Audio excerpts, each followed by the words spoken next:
আমাদের এবার দেখি আল্লাহ ফেরেশতাদের দেখে লজ্জা দিতে পারেননি, তবে একটা জায়গায় ফেরেশতাদের আল্লাহ লজ্জা দেন। জোরে বলুন একটু সুবহানাল্লাহ। সেটি হলো রমজান মাস। কি মাস?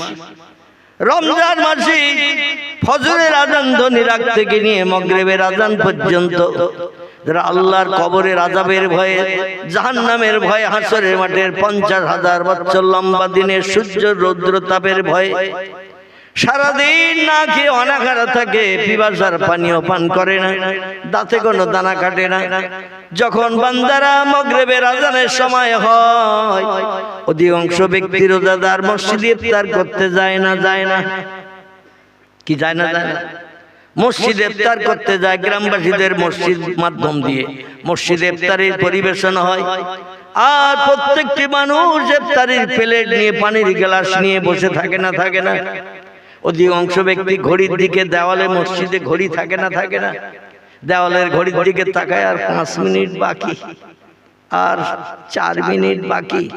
মুয়াজ্জিন সাহেব কোন দিকে রেডি হতে বল মাইক্রোফোনের কাছে, কারণ যেই টাইম হয়ে যাবে আর 10 সেকেন্ড যেন দেরি না করে, কারণ পিপাসায় কলিজা শুকিয়ে গেছে। কি শুকিয়ে গেছে? কলিজা শুকিয়ে গেছে। চাচা যেন নির্দিষ্ট টাইম হলেই 10 সেকেন্ড দেরি না করে আজান দেয়। আজান দিলেই খাওয়ার সুযোগ হবে, পিপাসার পানি পান করার সুযোগ হবে।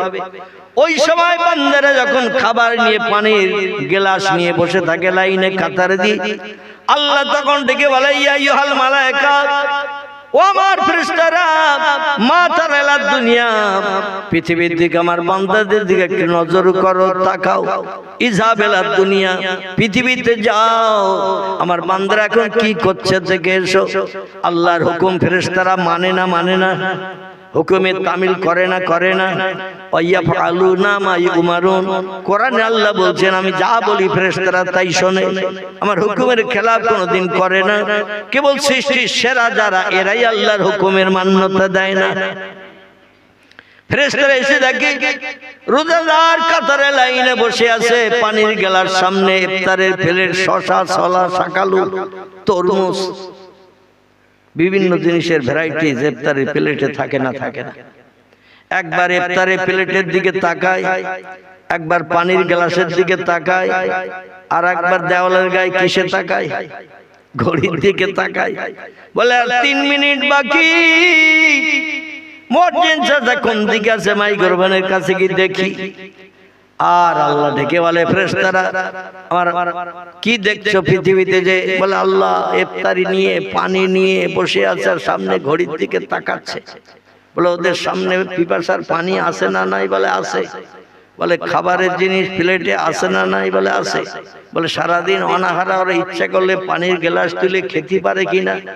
ফেরেশতারা বলে না, আমি আর রব্বি পারে। আল্লাহ বলছেন ওর ওই প্লেট থেকে শাকালু, শসা, ছোলা, তরমুজ ওগুলো তুলে খেতে পারে কিনা? বলে আল্লাহ পারে। বলে খাচ্ছে না কেন? বলে ঘড়ির দিকে তাকাচ্ছে, আপনি যে টাইম নির্দিষ্ট করেছেন টাইম হয়নি তাই। জোরে বলুন সুবহানাল্লাহ। বলে ওদের কেউ কি ধরে রেখেছে, হাত বেঁধে রেখেছে নাকি? বলে না। বলে ওদের হাত ছাড়া? বলে ছাড়া। বলে চোখ কি অন্ধ? বলে না। বলে দেখতে পাচ্ছে কিনা? বলে পাচ্ছে। বলে ওরা জীবনের সঙ্গে সংগ্রাম করে আমার হুকুমকে বাস্তবে রূপদান করার জন্য 2 মিনিট আগে কেউ খায়? বলে আল্লাহ তা খায় না। বলে সেই জন্য ওরা বসে আছে। আল্লাহ বলছেন তোমরা বলেছিলে না মানুষ তৈরি করার আগে ওরা আমার ইবাদত করবে না, আমার উপাসনা করবে না, আমার হুকুমে তামিল করবে না। এখন দেখো ফেরেশতারা আমার কাদামাটির মানুষ, আদম বংশধর, আমি আল্লাহ আমারে নেয় না। ফেরেশতারা ডেকে বলে ইয়া রাব্বি, ও আমাদের পূর্ব আল্লাহ, এই দৃশ্য আমাদের দেখে লজ্জা দেবেন না। আমরা ওটা অজান্তে ভুল বলেছিলাম, আমাদের তথ্যটাই ভুল। জোরে বলুন একটু সুবহানাল্লাহ। আল্লাহ বলবেন সাক্ষ্য থেকে যাও, তোমরা সাক্ষ্য থেকে যাও। এই যারা সারাদিন না খেয়ে অনাহারা রয়েছে আমার হুকুম তামিলের জন্য, পিপাসার পানি পান করে না, প্লেটের খাবার খায় না, আমি আল্লাহ ওদের জান্নাতে না দেয়া পর্যন্ত স্বস্তি পাবো না। যদি কোনো ভুল হয়ে যায় রোজাদারের জান্নাতে ঢোকাতে, তোমরা আমার ওই রোজাদারদের ফটোগুলো সব দেখে রাখো, আমার কাছে তথ্য তুলে ধরিও। আমি আল্লাহ ওদের জান্নাত ছাড়া কোনো জায়গা পছন্দ করি না। জোরে বলুন সুবহানাল্লাহ। হাদিস শরীফে এসেছে পয়গম্বর মুহাম্মদ রাসূলুল্লাহ বলছেন, প্রত্যেকটি আমলের প্রতিদান আল্লাহ হাশরের মাঠে মিজানের দাড়ি পাল্লায় দেবেন। প্রত্যেকটি সৎ কাজের বদলা মিজানের দাড়ি পাল্লা আল্লাহ চাপিয়ে দিয়ে আমলনামা ভারী করবেন। কিন্তু রমজানের রোজাদারদের কোনো সৎ কাজের প্রতিদান মিজানের দাড়ি পাল্লায় চাপানো হবে না। জোরে বলুন সুবহানাল্লাহ। পয়গম্বর বলছেন, সাহাবীরা মিজানের দাড়ি পাল্লায় রমজানের সব মিজানের দাড়ি পাল্লায় চাপিয়ে দাড়ি পাল্লা ভারী করা হবে না। সাহাবীরা বলে, ইয়া রাসূলুল্লাহ, তাহলে রমজানের সবের প্রতিদান কি? রাসূল বলছে, রমজানের রোজার সবের প্রতিদান আল্লাহ নিজ কুদরতি হাতে রেখে দিয়েছেন। ওটা স্পেশাল তোহফা বান্দাদের দিয়ে আল্লাহ মুখে হাসি ফুটাবেন। জোরে বলুন একটু সুবহানাল্লাহ। সেই তোহফার নাম হলো জান্নাত। আল্লাহ আমাদের যতদিন হায়াতে বাঁচিয়ে রাখেন, আমরা অন্তত আল্লাহর ফরজ হুকুমের মান্যতা দিয়ে মরণের দিন পর্যন্ত চলতে পারি, সে তৌফিক আল্লাহ আমাদের সকলকে যেন দান করেন। সকলে বলুন আমিন। ইনসানা ফি আহসানে তাকবীম। যত সৃষ্টি আমি বানিয়েছি, সমস্ত সৃষ্টির ভিতরে সেরা করে বানিয়েছি আমি মানুষ জাতিকে। জোরে বলি একটু সুবহানাল্লাহ। এখন আমি এখানে একটা ছোট প্রশ্ন আপনাদের কাছে রাখতে পারি, মানুষের দাম বেশি না নূরের তৈরি ফেরেশতার দাম বেশি? একটা প্রশ্ন আমি আপনাদের কাছে রাখতে পারি। এই জন্য প্রশ্ন রাখছি, চুপ করে বসে বসে শুনলে আপনারা হিমালয় পাহাড়ের মতো ঠান্ডা হয়ে যাবে। বক্তা বক্তৃতা করলে আস্তে আস্তে গা গরম হয়। আপনাদেরও যাতে গা গরম হয়, তাই মাঝে মাঝে একটু আপনাদের কণ্ঠ থেকে কথা শুনবো আমি। আর বক্তা শ্রোতা কথার বিনিময় করলে সেখানে জজবা তৈরি হয়। যে মজলিসে জজবা তৈরি হয়, আল্লাহ খুশি সন্তুষ্ট হয়ে যে আসমানি রহমতের দরজা সেই মজলিসে অবারিত খুলে দিয়ে থাকেন। জোরে বলি একটু সুবহানাল্লাহ। এই জন্য আমি কিছু আপনাদের দেব, আপনাদের কাছ থেকে প্রয়োজনে কিছু নেব, যাতে আপনারাও একটু কণ্ঠ আওয়াজটা অধমের কানে পৌঁছিয়ে দেন। কথা বললে একটু কষ্ট হয় না? হয় না? এ হয় না? হয় না? একটা না লম্বা সময় কথা বললে কষ্ট হয় না? হয় না? কষ্ট হয়। এই জন্য মাঝে মাঝে আপনারা একটু কথা বলবেন, যাতে শীততাপ দূর হয়ে যায়। এমনি তো ছোট মজলিস, এই জন্য আমি যেন চিন্তা ভাবনা করছিলাম, এই বসে থাকা মানুষগুলোর একটু চেয়ার দিয়ে সবাইকে একটু কাছে টেনে নিয়ে বসানোর চিন্তা করছিলাম, কিন্তু পরিবেশ বিঘ্নিত হয়ে গেছে। চেয়ার দিলে সবাইকে দিতে হবে, অন্যথায় বসতে দিলে সবাইকে বসতে দিতে হবে। এই 4-5 জন 6 জন বসে আর 15 জন চেয়ারে বসে, এ একটা যেন বিশৃঙ্খলা মতো ভাব হয়ে গেছে। যাই হোক, কর্তৃপক্ষ বসার জায়গা করেছেন, আবার চেয়ারের ব্যবস্থা কেন করেছেন তাও আমি জানি না। চেয়ার দিলে সবাইকে দিতে হবে, যাতে সবাই বক্তার সামনে এসে বসতে পারে। আর আপনারা একটু চালাক মানুষ, সব প্যান্ডেলে ধারে ধারে লাইন দিয়েছেন ক্ষেতের আলির মতো, মানে এই সামনের দিকে কেউ আসেননি, যাতে ঠান্ডার প্রকোপ না লাগে। এই পাশে তো ঘেরা আছে আলহামদুলিল্লাহ, তো রাস্তা আছে আবার পাশে। মানুষের যাওয়ার জন্য তো দুটো পথ খালি রাখতে হবে, এই জন্য দুটো পথ খালি আছে, ঠান্ডা আবহাওয়া ভিতরে ঢুকছে। আপনি একটু চেয়ার নিয়ে আমার কাছের দিকে এগিয়ে আসতে পারবেন ভাই? তাহলে আমার 2-4 কথা বলতে সুবিধা হতো আর কি। মানে দূরে আছেন তো, আরে বাচ্চা কাচ্চা নিয়ে সামনে ওয়াজ করা যায় না। এই এক চেয়ার ছেড়ে আসতে হবে না, চেয়ার নিয়েই আসে, পিছনে চেয়ার নিয়ে এসে বসে। আমি চেয়ার ছেড়ে আসতে বলছি না, চেয়ার নিয়ে একটু কাছাকাছি আছে। হ্যাঁ, মৌচাকের মৌপকার মতো এক জায়গায় জমাট বেঁধে বসে। মৌচাকে মৌপকা যেমন জমাট বেঁধে থাকে, ওই রকম একটু এক জায়গায় জমাট বেঁধে বসে, তাহলে 2-4 কথা আলোচনার সুবিধা হবে ইনশাল্লাহ। তো আমি বক্তৃতা শুরু করব। এত সময় একটু জমি চষে নেওয়ার জন্য দু চার কথা বললাম, ট্রাক্টর স্বরূপ একটু ট্রাক্টর দিয়ে নিলাম। তা আপনারা দেখলাম আপনার আমার কথায়, অধমের কথায় একমত হয়ে একটু নড়াচড়া করেছেন, তাহলে দু চার কথা বলতে আমি সুবিধা পাবো ইনশাল্লাহ। এজন্য আমি আর অন্যদিকে আলোচনা না রেখে আপনাদের ব্রেন মগজ ধোলাই করতে আর না যেয়ে সরাসরি আমি বক্তৃতার দিকে এগিয়ে যাই। যারা এখনো কম্বলের ভিতরে ঢোকেননি, আমি অনুরোধ করছি তারা এই মজলিসের সৌন্দর্য শ্রীবৃদ্ধির জন্য এসে বসে যান। তবে যাদের কেউ মরেনি তাদের কম্বল ছাড়তে হবে না। যাদের কেউ মরেনি তাদের জন্য দোয়া করার দরকার তাদের নাই, তাদের কম্বল ছাড়তে হবে না। যাদের বাপ মা দাদা দাদি চাচা চাচি আপনজন আত্মীয় স্বজন নানা নানি খালা খালু রক্তের বাঁধনে বাঁধন নিয়ে যারা কবরে গেছে, ওরা কোনো জায়গা জমি নিয়ে গেছে, টাকা পয়সা যা ছিল গাডার দিয়ে বান্ডেল করে কবরে নিয়ে গেছে, জামা কাপড় যা ছিল সব নিয়ে গেছে, ঘরে 5 পাটি চাল থাকলে 3 পাটি নিয়ে গেছে, যে ভবিষ্যতে তোরা তো কেউ বাসতলায় যাবি না, আমি 3 পাটি চাল নিয়ে যাচ্ছি, নিয়ে গেছে। পুকুরের মাছ টাছ কি ধরে নিয়ে গেছে? কিছুই নিয়ে যায়নি, রেখে গেছে আমাদের জন্য।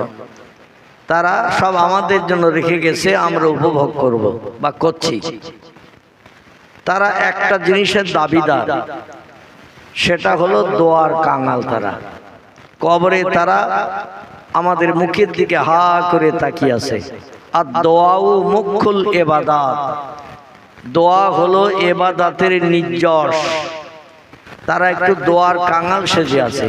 আর আল্লাহ কোরআনেও জানিয়েছে, তোমাদের পিতা মাতা দাদা দাদি নানা নানি আপনজন আত্মীয় স্বজন যারা সব রেখে খালি হাতে চলে গেছে, রব্বির হামহুমা কামা রব্বায়ানি সাগীরা, আমার কাছে দোকানে হাত উঠাও, উদনি, তাদের জন্য আমার কাছে কিছু চাও, আস্তাজিব লাকুম, সন্তানদের দোয়া মৃত পিতামাতার জন্য আমি আল্লাহ বিদ্যুতের মতো কবুল করি। আবার পিতামাতার দোয়া সন্তানদের জন্য আমি আল্লাহ বিদ্যুতের মতো কবুল করি। এই জন্য যারা পৃথিবী ছেড়ে চলে গেছে, আমরা তাদের জন্য একটু দোয়া কামনা করব। পয়সা কড়ি খরচ করতে হবে না, এমনি এমনি হাত তুলে একটু দোয়া করব। রাজি আছেন সবাই? আলহামদুলিল্লাহ। বিশেষ করে এই মাসটি হলো পবিত্র রজব মাস।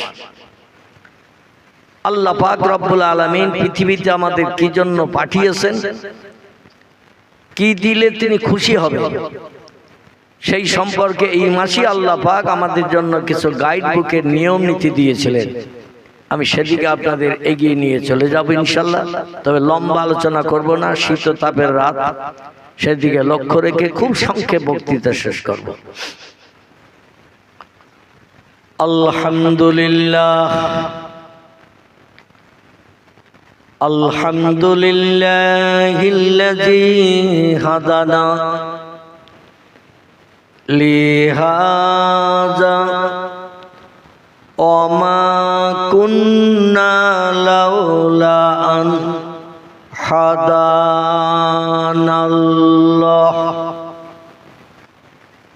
ওয়া আশহাদু আল্লা ইলাহা ইল্লাল্লাহু ওয়াহদাহু লা শারীকা লাহু শাহাদাতান মান আমানা বিল্লাহি ওয়া কাফারা বিজিবতি ওয়াত তাগুত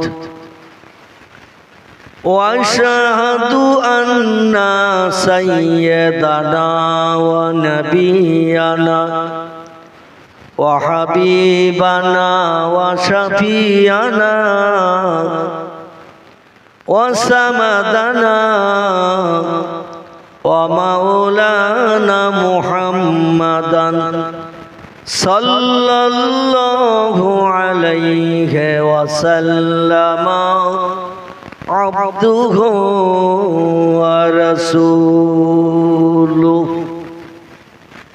নবিউল মাকারিমিল আখলাকিল মাউসুফ অবিল কামালিল আওসাফিল মানউত ফাকাদ ক্বালাল্লাহু তাআলা ফি কালামিহিল মাজিদ অফিল ফুরকানিহিল হামিদ আউযু বিল্লাহি মিনাশ শাইতানির রাজিম বিসমিল্লাহির রহমানির রহিম সুবহানাল্লাযী আসরা বি'আবদিহি লাইলাম মিনাল মসজিদিল হারামি ইলাল মসজিদিল আকসা আল্লাযী বারাকনা হাওলাহু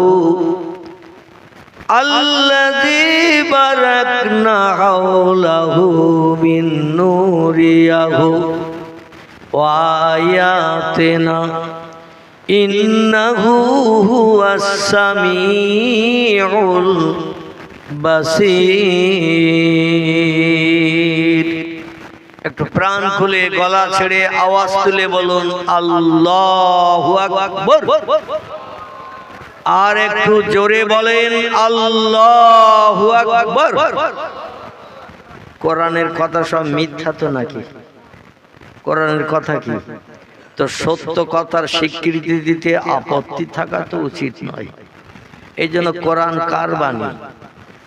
একটু জোরে বলেন আল্লাহর বাণী। যে আল্লাহর বাণী কোরআন, সেই কোরআনের তেলাওয়াত করেছি আমি অধম। এই জন্য যে আল্লাহর বাণী কোরআন, আল্লাহর নামের আওয়াজ তুলতে আমাদের আপত্তি আছে কারো? তাহলে আর একটা বার একটু বলুন তো আল্লাহু আকবার। সেই খোদার কসম, জীবনের কোনো আমল যদি আল্লাহর কাছে কবুল না হয়, এই যে শীতের রাতে গলা আওয়াজ তুলে চিল্লিয়ে আল্লাহু আকবার বললেন, এটাই আল্লাহ পাক হাসরের মাঠে আপনার জন্য নাজাতের ওসিলা বানিয়ে তার দয়ার জান্নাত, জান্নাত কোটি কোটি বছরের লম্বা দিন আমাদের জন্য হালাল বানিয়ে দিতে পারেন। আর একটু জোরে বলুন, যেদিন কোনো ব্যক্তি জান্নাতে ঢুকবে, লা ইয়ামুতু ওয়ালা ইখরিস ফিহা, জান্নাতে ঢুকলে মরণ কোনোদিন তার হবে না, এবং সেখান থেকে কোনো বন্ধু বান্ধব এসে বাইরে বার করে দিতে পারবে না। কোটি কোটি কোটি কোটি বছর ধরে জান্নাতের ভিতরে জান্নাতি সুখ ভোগ করতে থাকবে। জোরে বলুন একটু আমিন। وقال النبي صلى الله عليه وسلم أربع إذا كنا فيك فلا عليك ما فتاك من حفظ الأمانة وصدق اللسان وعفة في تومة وحسن خليقة وقال النبي صلى الله عليه وسلم ودابة أبيض فوق الحمار ودون البغل كما قال عليه الصلاة والسلام। নবীর কথা তাহলে সত্য না মিথ্যা? কোরআনের কথা যদি সত্য হয়, নবীর কথাও কি সত্য? আর একটু জোরে বলুন সত্য। আলহামদুলিল্লাহ, পৃথিবীতে চিরন্তন দুটি কিতাব সত্য হিসাবে বিবেচিত হয়ে আছে এবং কিয়ামত পর্যন্ত থাকবে না, মিথ্যা হবে, কিয়ামত পর্যন্ত থাকবে। একটি কিতাবের নাম হলো আল কোরআন, একটি কিতাবের নাম হলো আল হাদিস। কোরআন হলো কালামুল্লাহ, কালামুল্লাহ শব্দটি আরবি ভাষা, এর বাংলা অর্থ হলো আল্লাহর বাণী। আর আল হাদিস শব্দটি আরবি ভাষা, এর বাংলা অর্থ হলো পয়গম্বরের জবানি মোবারক, আখলাক, চরিত্র, খাওয়া দাওয়া, ওঠা বসা, কাজকর্মকে আরবি ভাষায় হাদিস শরীফ বলা হয়। ইংরেজিতে তারে বলা হয় দ্য সেইন্স অফ মোহাম্মদ সাল্লাল্লাহু আলাইহি সাল্লাম। বাংলা ভাষায় তারে বলা হয় নবীজির বাণী, নবীজির উপদেশমূলক কথাবার্তা। জোরে বলুন সুবহানাল্লাহ। আল্লাহর কোরআনের ভিতরে আসে 114টি চ্যাপ্টার, সূরা, অধ্যায়, 6666টি সেন্টেন্স, বাক্য, আয়াত। কোরআনের ভিতরে আছে 3,44,740টি হরফ, বর্ণমালা, অক্ষর। পয়গম্বরের জবানি মোবারক হাদিস শরীফের কেতাব আছে পৃথিবীতে কম বেশি অনেকগুলো। যেমন কিছু নবীজির বাণী হাদিসের কেতাবের নাম আপনাদের কাছে উল্লেখ করি, তাহলে বুঝতে আপনাদের সুবিধা হবে। পয়গম্বর মুহাম্মদ রাসূলুল্লাহ এখান থেকে 1450 বছর আগে মক্কা মুকাররমা ছেড়ে যখন মদিনায় গেলেন আল্লাহর হুকুম তামিল করে, এবং মক্কাবাসীদের অত্যাচার, উৎপীড়ন, নির্যাতন সহ্য করতে যখন আর পাচ্ছিলেন না, নবী শুধু বলতেন, আল্লাহ আমারে ধৈর্য ধরা তৌফিক দান করো। মক্কার মানুষ সত্য কথা বলার কারণে যে প্রহার, মারধর, গালিগালাজ, অত্যাচার, নির্যাতন, উৎপীড়ন আমারে করছে, পাথর মেরে মেরে রক্ত পুলুত করে সোনার বরণ দেহটা আমার লাল করে দিয়ে, দেহের জামা কাপড়গুলো রক্তে অ্যাটাচ করে পায়ে জুতো পর্যন্ত রক্তে আঠার মতো জড়িয়ে ফেলে দিয়েছে। আমি পাশ ফিরে পর্যন্ত ঘরের ভিতরে শুতে পারতাম না। আমার প্রাণ প্রিয়া বিবি খাদিজা পিঠের তলা দিয়ে নরম হাত দিয়ে আমারে উঁচু করে আস্তে আস্তে পাশ ফিরিয়ে শুইয়ে দিতেন। পয়গম্বর তবু বলতেন, আল্লাহ আমারে ধৈর্য ধরা তৌফিক দাও। ওরা যত মারে মারুক, যত গালি দেয় দিক, যত অত্যাচার, উৎপীড়ন, নির্যাতন আমারে করে করুক, আমি যেন অত্যাচার খেয়ে আপনার কলেমার দাওয়াত বন্ধ না করি, আমি যেন অধৈর্য প্রকাশ না করি। জোরে বলি একটু সুবহানাল্লাহ। পয়গম্বরের আদর্শের রঙে যদি আমরা মুসলমানেরা রাঙতে পারতাম, তাহলে আমাদের ভিতরে বাপ বেটা, চাচা ভাইপো, পাড়া প্রতিবাসী ঝামেলা দ্বন্দ্ব আর হইতো। নবী 13 বছর মার খেয়েছেন, কোনদিন কারো গালে প্রতিশোধমূলক চড় মেরেছেন? নবী কোনদিন কাউকে কটু কথায় গালি দিয়েছেন? কাউরে কোনদিন বলেছে তোরে দেখে নেব, উপরে তুলে দেব? এখন একটা নতুন ভাষা বেরিয়েছে, ভাষাটি হলো তোরে উপরে তুলে দেব, মানে বুলেটের গুলি দিয়ে বক্ষ ঝাঁঝরা করে আল্লাহর কাছে পাঠিয়ে দেবে। আলা ইল্লিন, আলা সিদ্দিন, দুটি জায়গা আছে উপরে। এরে দুনিয়ার মোহমায়া পরিত্যাগ করে, পৃথিবীর মোহমায়া পরিত্যাগ করে কবরে কবরস্থ করিয়ে বলে তোরে উপরে তুলে দেব। আচ্ছা, এটা নবীজির আদর্শ ছিল? ছিল। নবী মার খেয়েছেন, কিন্তু কারো গালে কি প্রতিশোধমূলক চড় মেরেছে? নবী কাউকে গালি দিয়েছে? নবী কারোর সঙ্গে ঝামেলা ঝঞ্ঝাট ঝগড়া করেছে? কোনোদিন করেননি। তিনি শুধু বলেছেন, আল্লাহ যত মারে মারুক, আমাকে একটু ধৈর্য ধরা তৌফিক দান করিও, আমি যেন অধৈর্য প্রকাশ না করি। বিশ্ব নবীর আদর্শে আল্লাহ এত খুশিতে বাগবাগ হয়ে গেলেন, আল্লাহ তাই পয়গম্বরের কয়েকটি স্পেশাল গুণবাচক নাম ধরে ধরে ডেকেছেন। একটি নাম দিয়েছেন ইয়াসিন, একটি নাম ধরে ডেকেছেন তাহা, একটি নাম ধরে ডেকেছেন মুজাম্মিল, একটি নাম ধরে ডেকেছেন রাহমাতাল লিল আলামিন। আর বিশ্ব নবীর গুণবাচক নাম হলো মুহাম্মাদুর রাসূলুল্লাহ। জোরে বলুন একটু সুবহানাল্লাহ। 13 বছর মক্কা নগরীতে ঘাত প্রতিঘাত খাওয়ার পরে আল্লাহ পাক বললেন, আমাকে আপনি আপনার দুঃখ জানারও কাউকে পাচ্ছেন না। কারণ যে বছর আপনি আপনার মনের মানুষকে হারিয়ে ফেললেন মক্কা নগরীতে, তিনি হলেন খোয়াইলের দুহিতা কন্যা হযরতে খাদিজা। খুব সংক্ষেপ করে বলছি, যাতে ব্রেন মগজের তত্ত্বটা পরিষ্কার ঢুকে যায়। নবীজিকে আল্লাহ পাক অতদিন মাতৃভূমি ছাড়তে বলেননি যতদিন তার সান্ত্বনা দেওয়ার মতো দুজন মানুষ মক্কায় ছিলেন। কজন বললাম? 2 জন ব্যক্তি মক্কায় ছিলেন সান্ত্বনা দেওয়ার মতো। একজন হলেন আলী রাদিয়াল্লাহর বাবা, তার নাম কি বলেন তো? আলীর বাবা। এই লোকটির নাম হলো আবু তলেব। কি নাম বললাম? এই লোকটির নাম ছিল আবু তলেব।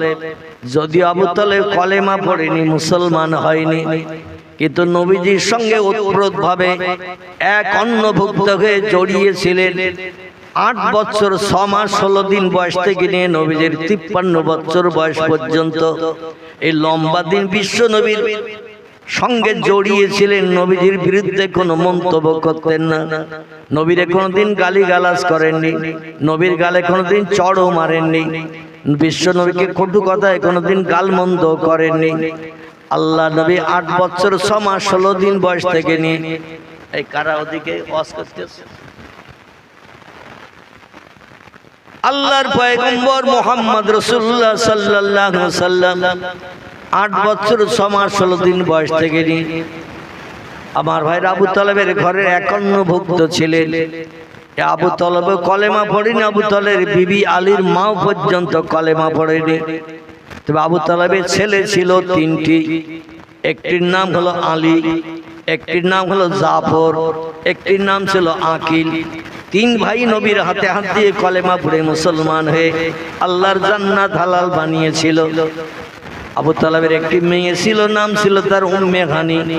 সেও নবীজির কাছ থেকে কলেমা পড়ে ঈমান এনে আল্লাহর জান্নাত হালাল বানিয়েছিল।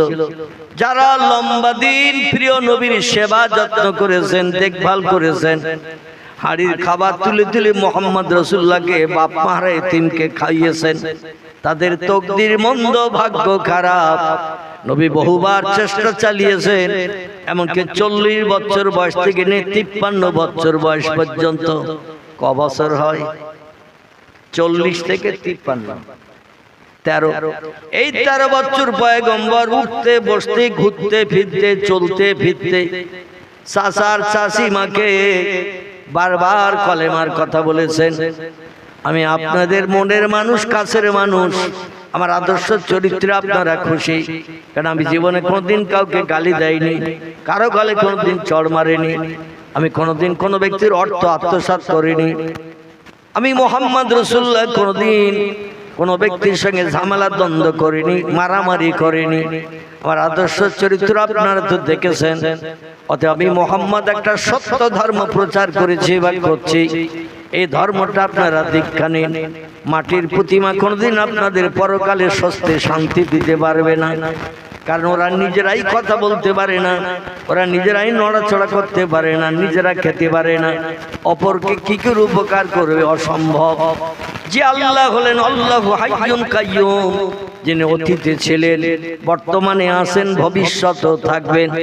আল্লাহু লা ইয়ামুত, যে স্রষ্টার কথা বলছি তার মরণ হবে না। আল্লাহু বাকি, তিনি হলেন চিরস্থায়ী, চিরঞ্জীবী। জোরে বলুন একটু আমিন। সে আল্লাহকে আল্লাহ বলে মেনে নিন। আবু তালেব কোনো সময় চিন্তা ভাবনা করে, একটু মুহাম্মদের ধর্ম দীক্ষা নিলে হয়তো আমি পরকালে নাজাত পেয়ে যাব, কারণ ওর আদর্শ চরিত্র, ব্যবহার, আখলাক তো খারাপ না। কিন্তু পাড়া প্রতিবাসী ভাইরা, চাচারা, পাড়া প্রতিবাসী, এরা সবাই বলল, তুমি যদি মুহাম্মদের ধর্ম মেনে নাও, বর্তমানে কাবা ঘরের দরজার চাবি তোমার হাতে দেওয়া আছে, কারণ বাবা আব্দুল মুত্তালিব যখন মারা যান, ওই কাবা ঘরের চাবি তোমার হাতে দিয়ে গিয়েছিল, তুমি এখন কাবার মুতাল্লি। আর যদি তুমি মুহাম্মদের ধর্ম মেনে নাও, চাবি কিন্তু আমরা কেড়ে নেব, আর চাবি কেড়ে নিলে তোমার মান সম্মান, ইজ্জত নষ্ট হয়ে যাবে, দেশের মানুষের সুনাম তোমার করে, সুনামটা থাকবে না। আবু তালেব বলল, সেও তার যুক্তির কথা। দুনিয়ার আত্মসম্মানের চিন্তা ভাবনায় পড়ে কাবার ঘরের দরজার চাবি যাতে তার হাত থেকে দেশের মানুষ কেড়ে না নেয়, এই জন্য চাবি রাখার জন্য পয়গম্বর মুহাম্মদ রাসূলুল্লাহ ধর্মে দীক্ষা নেয় নাই। নবী পরবর্তীতে বলেছেন, আমার টোটাল উম্মতের ভিতরে সব থেকে কম আযাব হবে যে লোকটির, সে হলো আমার চাচা আবু তালেব। আমার টোটাল উম্মত কিয়ামত পর্যন্ত যত মানুষ পৃথিবীতে জন্ম নেবে, আখিরি জমানার পয়গম্বরের উম্মত, হিন্দু হোক, জৈন হোক, শিখ হোক, বৌদ্ধ হোক, ইহুদি হোক, খ্রিস্টান হোক, কোল হোক, ভিল হোক, নাগা হোক, খাসা হোক, মুন্ডা হোক, আর্য হোক, অনার্য হোক, আদিবাসী হোক, সাঁওতালি হোক, যত ধর্মাবলম্বী পৃথিবীতে বাস করছে সব ধর্মাবলম্বী কিন্তু পয়গম্বরের উম্মত। যারা পয়গম্বরে কলেমা পড়েছে তারা ঈমানদার, আর পয়গম্বরে প্রচারিত কলেমা যারা পড়েনি তারা হলো বেঈমান। ঈমান শব্দটি হলো আরবি ভাষা, এর বাংলা অর্থ হলো না দেখে স্রষ্টাকে বিশ্বাস করা। আমি আপনাদের কাছে জিজ্ঞাসাবাদ করি, কে কে আল্লাহরে দেখেছেন? একটু হাত তুলে দেখান। দেখেছেন কেউ? ভবিষ্যতে দেখা যাবে বলে মনে হয়। আল্লাহ বলছেন কিছু জিনিস না দেখে বিশ্বাস করতে হবে, এরই আরবি নাম হলো ঈমান। তা আরবি নাম যেটির নাম ঈমান, ঈমানের বাংলা অর্থ হলো না দেখে বিশ্বাস করা। আল্লাহ একটি পরকাল বলে লম্বা জিন্দেগি বানিয়ে রেখেছেন। আমি সারাংশে বক্তৃতার আগে যে কথাগুলো বলছিলাম, জাহান্নামের কথা বলছিলাম না জান্নাতের কথা বলছিলাম না? বলছিলাম। এই জান্নাত জাহান্নাম আমরা কেউ কি দেখতে পেয়েছি? আমরা দেখি নাই, কিন্তু পরকালে জান্নাত জাহান্নাম আছে, এটা আমরা দেখি নাই কিন্তু বিশ্বাস করি না। এই বিশ্বাস যে করি না দেখে, এরই নাম হলো ঈমান। পরকাল হাসরের মাঠ একটা লম্বা জিন্দেগি দিন আছে, লম্বা দিন আছে। নবী বলছেন খামসিনা আলফা সানা মিম্মা তাউদ্দুন। পৃথিবীতে রাত দিন মিলে একটা দিন গণনা করা হয়, হাফ ডে হাফ নাইট, অর্ধেক দিন অর্ধেক রাত, দুটো মিলে একটা দিন গণনা হয়। এইভাবে 30 দিনে মাস গণনা হয়, আবার 12 মাসে এক বছর গণনা হয়। ঠিক তো নাকি? একদিন কত ঘন্টায় হয়? একদিন 24 ঘন্টায় হয়। পয়গম্বর বলছেন একটা লম্বা দিন আল্লাহ বানাবেন। ইজা তুলিয়ে শামসে মাগরিবিহা ও গুরুবের শামসে মাশরিকিহা। যেদিন পশ্চিম দিকে ভোরবেলা গাছের মাথার উপর দিয়ে ডগমগ করে সূর্য একদিন ঠেলে উঠবে, অগুরুবের শামসে মাশরিকিহা, ওই সূর্য ডগমগ করে পশ্চিম দিকে ঠেলে উঠবে, পূর্ব দিকে ডুবতে যাবে। সেদিন কিন্তু এই 12 ঘন্টার দিন থাকবে না। এখন হাফ ডে হাফ নাইট মিলে একটা দিন, 12 ঘন্টা দিন 12 ঘন্টা রাত। আবার গরমকালে একটু দিন বড় হয়, রাত ছোট হয়। শীতকালে আবার একটু দিন ছোট হয়, রাত বড় হয়। ঠিক তো নাকি? শীতকালে একটু দিন বড় হয়, রাত ছোট হয়। গরমকালে দিন বড় হয়, রাত ছোট হয়। দুটো মিলে 24 ঘন্টা। ঠিক তো নাকি? এইরকম 24 ঘন্টা দিন কিন্তু সেদিনে হবে না।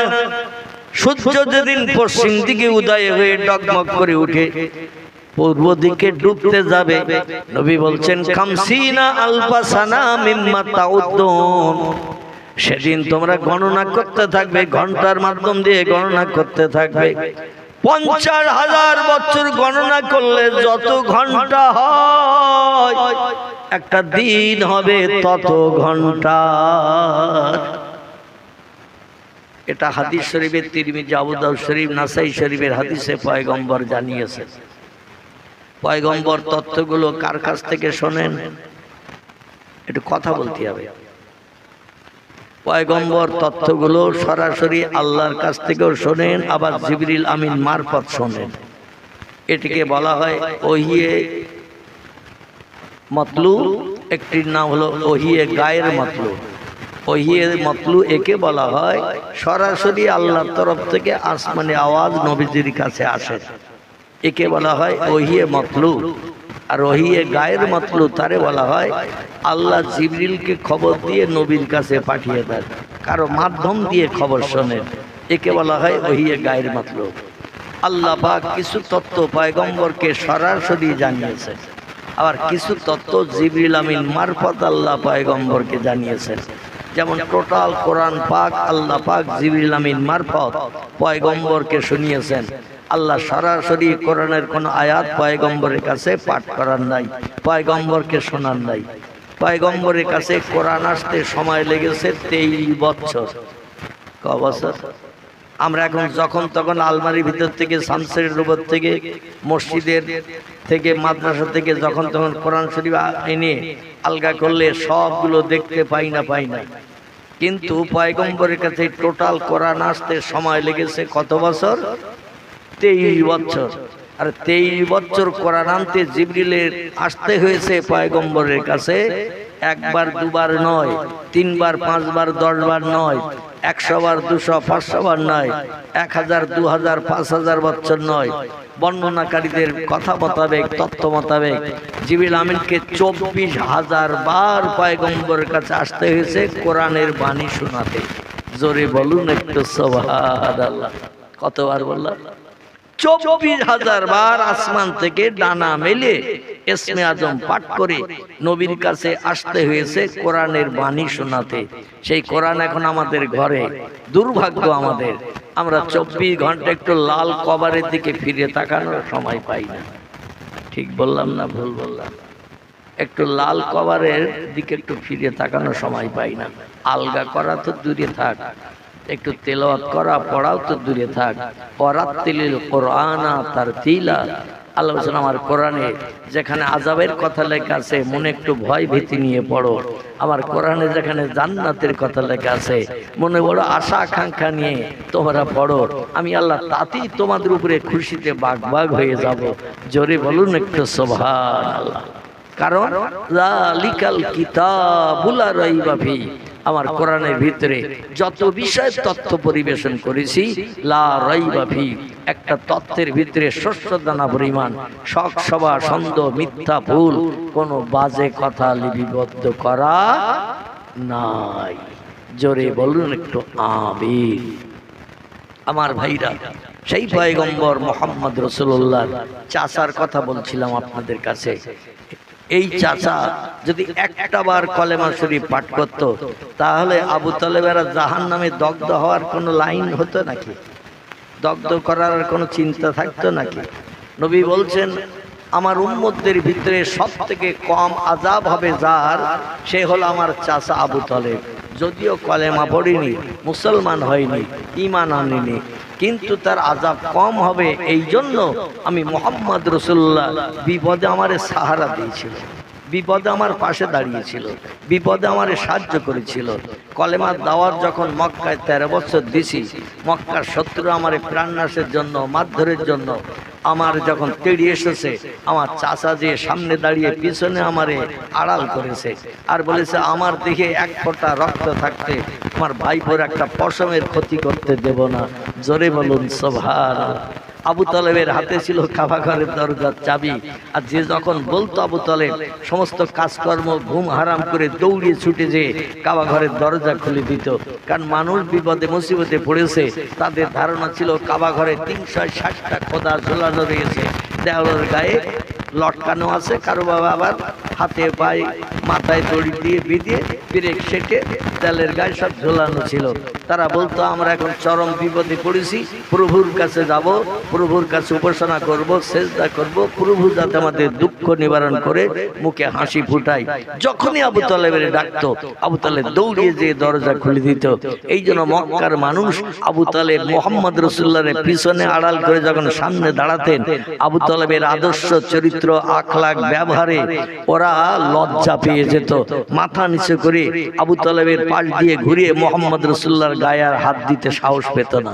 জোরে বলুন সুবহানাল্লাহ, আর একটু জোরে বলুন সুবহানাল্লাহ। এই জন্য পয়গম্বর বলছেন আমার চাচা যদিও কলেমা পড়েনি তবে আমারে ভালোবাসতো। আল্লাহ বলছেন ইন কুনতুম তুহিব্বুনাল্লাহ, আমার ভালোবাসা যদি তোমরা দিতে চাও, আমার ভালোবাসা যদি তোমরা পেতে চাও, ও দুনিয়ার মানুষ তোমরা শোনো, ও আমার হাবিব আপনি আপনার উম্মত মণ্ডলীদের জানিয়ে দিয়ে দিন, কুল আপনি বলে দিন, ফাত্তাবিউনি আমার আদর্শের অনুসরণ অনুকরণ করো। আমি মুহাম্মদ রাসূলুল্লাহ আমার আদর্শের অনুকরণ করো। আল্লাহ বলছেন আপনি এই কথাটা আপনার উম্মতদের জানিয়ে দিন। আপনার আদর্শের অনুকরণ যদি করে, আপনার মনে প্রাণে যদি ভালোবাসে, মহব্বত করে, ওয়াইয়াগফির লাকুম যুনুবাকুম ওয়া ইউহিব্বুকুমুল্লাহ। আল্লাহ বলছেন আমি আল্লাহ আমার ভালোবাসার পাত্র তারা হয়ে যাবে। আমার ভালোবাসার পাত্র যদি কেউ হতে চায়, আপনার যেন ভালোবাসে, আপনার আদর্শের অনুকরণ যেন করে, ওয়াইহুবিবকুমুল্লাহ, আমি আল্লাহ আমার ভালোবাসার পাত্র তারা হয়ে যাবে। শুধু আমার ভালোবাসার পাত্র তারা হবে না, ওয়াইয়াগফির লাকুম যুনুবাকুম, আমি আল্লাহ তাদের সারা জীবনের গুনাহ মাফ করে দিয়ে বেগুনাহ মাসুম বানিয়ে তাদের জন্য জান্নাত হালাল বানিয়ে দেব। তবে শর্ত হলো অন্তত আল্লাহ এক, এই বিশ্বাসটা দিতে হবে। আর মুহাম্মদ রাসূলুল্লাহ শেষ যুগের পয়গম্বর মহামানব, এটা কলেমার মাধ্যম দিয়ে স্বীকারোক্তি দিতে হবে। এই স্বীকারোক্তি যে লোককে দিল সে লোককে হলো ঈমানদার, যে লোককে স্বীকারোক্তি দিল না সে হলো বেঈমান, ঈমান হারা। এর আরবি ভাষায় বলা হয় কাফির। কি বলা হয়? এরে বলা হয় কাফের। যে কলেমা পড়লো সে হলো ঈমানদার, যে কলেমা পড়ে না সে হলো বেঈমান। বেঈমানের সংজ্ঞা হলো সে আল্লাহ বিশ্বাসী নয়, সে হলো কাফির। কাফির খোদাদ্রোহী, খোদার শত্রু। আর আল্লাহর শত্রু যারা হবে, আল্লাহ ইন্নাল্লাযীনা কাফারু ওয়া কাযযাবু বিআয়াতিনা উলাইকা আসহাবুন নারি হুম ফিহা খালিদুন। ও দুনিয়ার মানুষ তোমরা শোনো, নিশ্চয়ই যারা আমাকে স্রষ্টা বলে মান্যতা দিল না, এক প্রভু বলে স্বীকারোক্তি দিল না, ওয়াকাযযাবু বিআয়াতিনা, আমার কোরআনের কথাগুলোকে যারা সত্য বলে বিশ্বাস করতে চাইল না, সত্য বলে মান্যতা দিতে চাইল না। বাদ দাও তো ১৫০০ বছর আগের পুরানো কিতাব কোরআন, ওতে সব ভুলভাল রয়েছে, মিথ্যা তথ্য রয়েছে, বাজে কথা লেখা আছে। এখন মডার্ন যুগে আর ওল্ড মডেলের কোরআন চলবে না। একটু জোরে বলুন নাউজুবিল্লাহ। কিছু মানুষ এই মন্তব্যটা এখন করছে না। বর্তমান যুগের কিছু মানুষ উচ্চ শিক্ষিত, যারা ইংরেজি শিক্ষিত, অন্যান্য ভাষাভাষী শিক্ষিত, তারা কোরআনকে নাউজুবিল্লাহ গুদম পোষা ধর্মগ্রন্থ বলে অভিহিত করতে চেয়েছে। আল্লাহ বলছেন আমার কোরআনের কথা যারা বিশ্বাস করলো না, ওয়াকাযযাবু বিআয়াতিনা, আমার কোরআনের আয়াতগুলো, তত্ত্বগুলো যারা মেনে নিতে চাইলো না, উলাইকা আসহাবুন নার, এরা হবে জাহান্নামের ইন্ধন, এরা হবে জাহান্নামের কাঠ। আল্লাহ কোরআন অন্য জায়গায় বলছেন ও মালাইকাতুন গিলাতুন শিদাদুন লা ইয়াসুনাল্লাহা মা আমারাহুম ওয়া ইয়াফআলুনা মা ইউমারুন। ফেরেশতাদের আমি এমন ধাঁচে বানিয়েছি, এমন ছাঁচে বানিয়েছি, নূর দিয়ে বানিয়েছে তাদের খাওয়া নাই, ঘুম নাই, পেশাব নাই, পায়খানা নাই, স্বামী নাই, স্ত্রী নাই। ফেরেশতারা নাও নারী নাও পুরুষ, জোরে বলুন একটু আমিন। আল্লাহ বলছেন তাদের খাওয়া নাই, ঘুম নাই, পেশাব নাই, পায়খানা নাই, স্বামী স্ত্রী মিলন নাই, কোনো চাষবাসের বালাই নাই, 24 ঘন্টা তারা আমার ইবাদত বন্দেগী করে। ওয়াইয়াফআলুনা মা ইউমারুন, আমি যখন যেটা বলি সঙ্গে সঙ্গে বাস্তবে রূপদান করার জন্য তারা পাগল পারা হয়ে যায়। জোরে বলুন একটু আমিন। এই জন্য ফেরেশতাদের আল্লাহ পাক তৈরি করেছেন কেবল হুকুম তামিলের জন্য, কিন্তু ফেরেশতাদের থেকে আমাদের দাম বেশি। আল্লাহ কোরআনে সূরা ৩-এর তথ্য কোট করেছেন, যত সৃষ্টি বানিয়েছি সমস্ত সৃষ্টির ভিতরে মানুষের মর্যাদা বেশি। ফেরেশতারা এত ইবাদত বন্দি উপাসনা অতীত কাল থেকে নিয়ে করছে, ভবিষ্যতেও বেঁচে থেকে করবে, কিন্তু ফেরেশতাদের কোনো জান্নাত হবে না, ওদের কোনো জান্নাত দেয়া হবে না।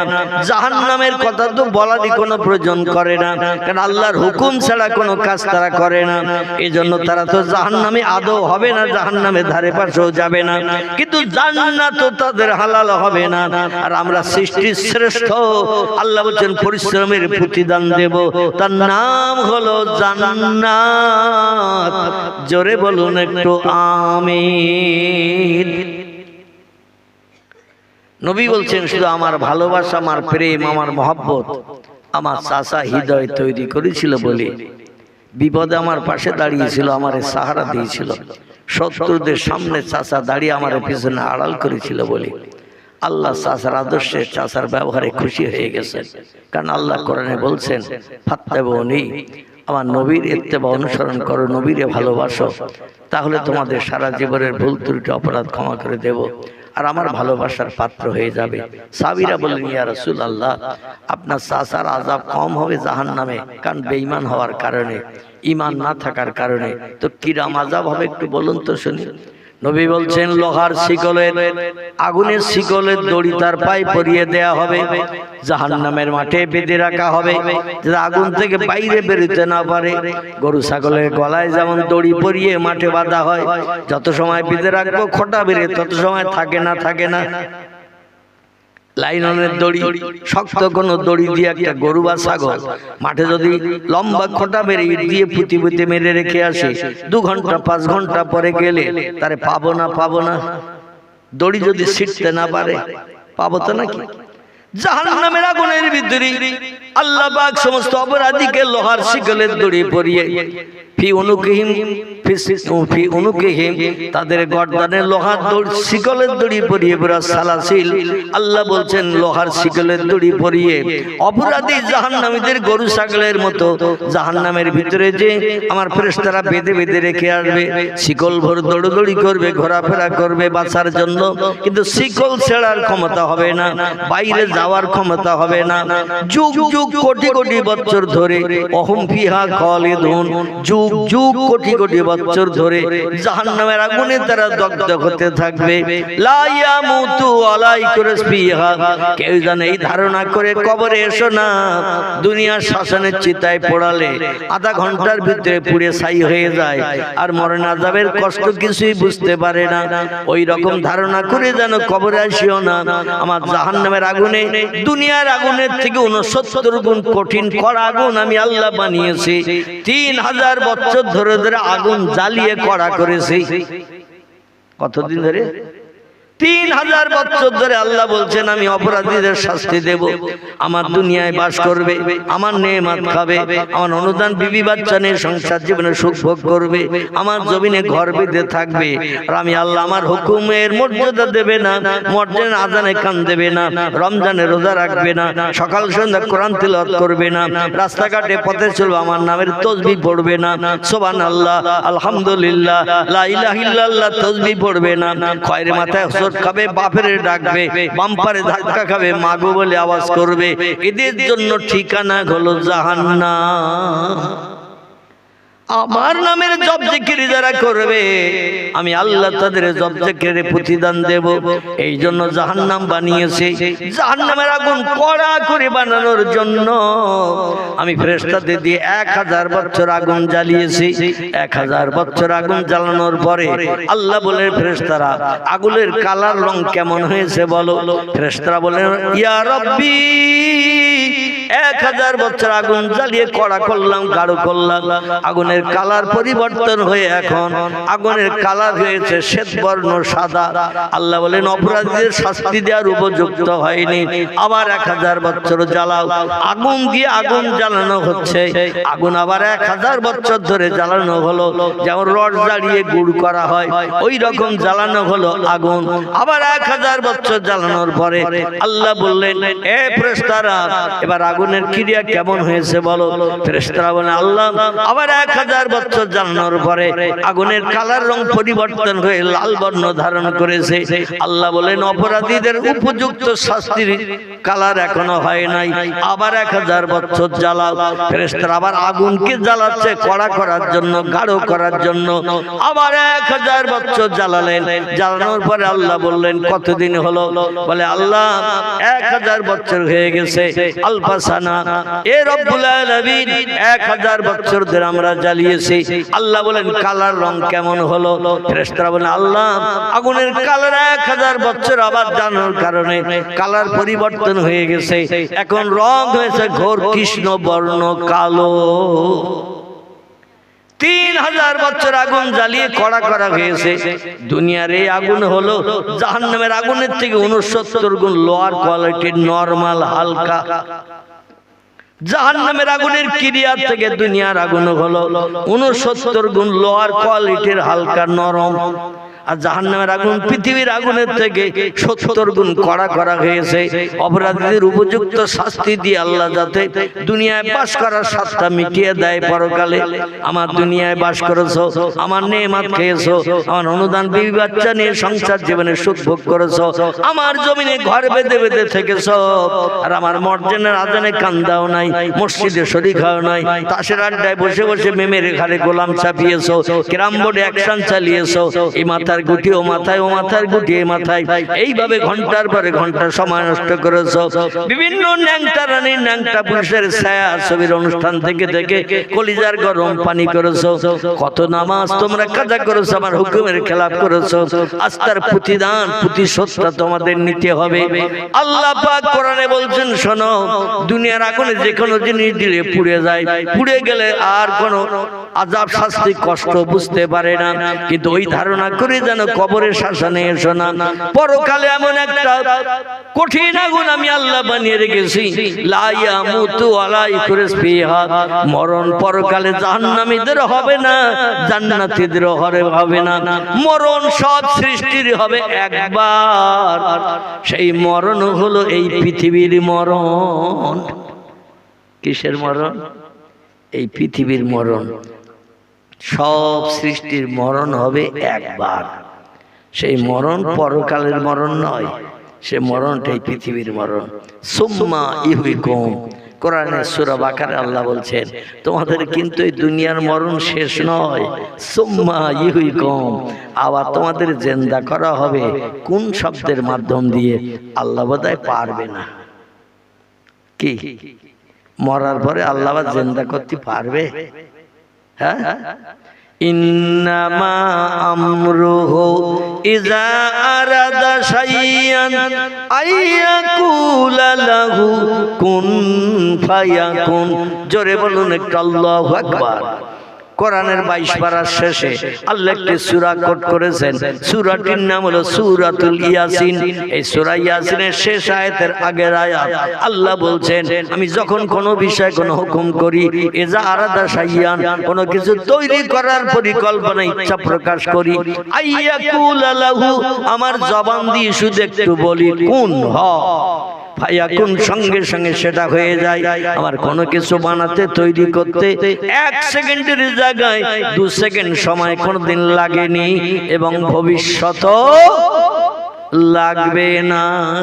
তোদের মতো আমি আল্লাহ দুর্বল হই না, তোদের মতো বয়স সন্ধিক্ষণে আমি আল্লাহ আমার শক্তি ক্ষমতায় হ্রাস হয় না। আমি অতীতে যেমন ছিলাম বর্তমানে তেমন আছি, ভবিষ্যতেও তেমন থাকবো থাকবো থাকবো, আমার কোনো পরিবর্তন নাই। জোরে বলুন একটু আমিন। আল্লাহ বলছেন, জাহান্নামীদের জাহান্নামে নিক্ষেপ করা হবে। কুল্লামা নুযিজাত জুলুদুহুম বাদদালনাহুম জুলুদান গায়রাহা লিয়াযুকুল আযাব।